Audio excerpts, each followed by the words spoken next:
লাল কার্ডের জোরে সেমিফাইনালে আর্জেন্টিনা 10 জনের বিপক্ষেও ভুগতে হলো লিও মেসিদের। এই জয় যতটা প্রাপ্তির তার চেয়ে হতাশারই ঢের বেশি। অনাগত বিপদের সম্ভাবনা হয়তো আরও বেশি। জার্মানি যেভাবে ব্রাজিলকে 7 গোলের লজ্জা দিয়েছে, ফ্রান্সও হয়তো মেসিদের পেলে তেমন কিছুই করতে পারে। স্কোরলাইন বলছে সুইজারল্যান্ডের বিপক্ষে 3-1 গোলের জয়, তবে ফলাফল হয়তো পুরো ম্যাচের গল্প বলে না। বিশ্বকাপে বিশ্ব চ্যাম্পিয়নদের আরেকটি হতাশাজনক পারফরম্যান্স। কেপ ভার্দের বিপক্ষে ভুগতে হয়েছে, মিশরের বিপক্ষে ধুঁকতে হয়েছে, সুইজারল্যান্ডের বিপক্ষেও একই গল্প। টানা 3টি নকআউট ম্যাচে আর্জেন্টিনার ফুটবল যেন নামার সামর্থ্যের ধারে কাছেও নেই।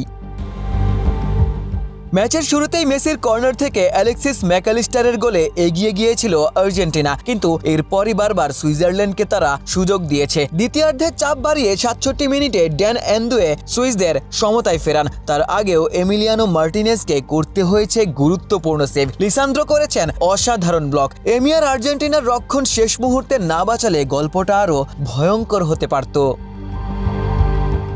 সমতায় ফেরার 5 মিনিট পর ব্রিল এম্বোলো দ্বিতীয় হলুদ কার্ড দেখে মাঠ ছাড়েন। প্রতিপক্ষ তখন 10 জনের, অথচ সেই 10 জনের সুইজারল্যান্ডকেও নির্ধারিত 90 মিনিটে হারাতে পারেনি আর্জেন্টিনা। আক্রমণের ধারহীনতা, মাঝ মাঠে ছন্দের অভাব, সব মিলিয়ে বিশ্ব চ্যাম্পিয়নদের ফুটবল ছিল হতাশাজনক।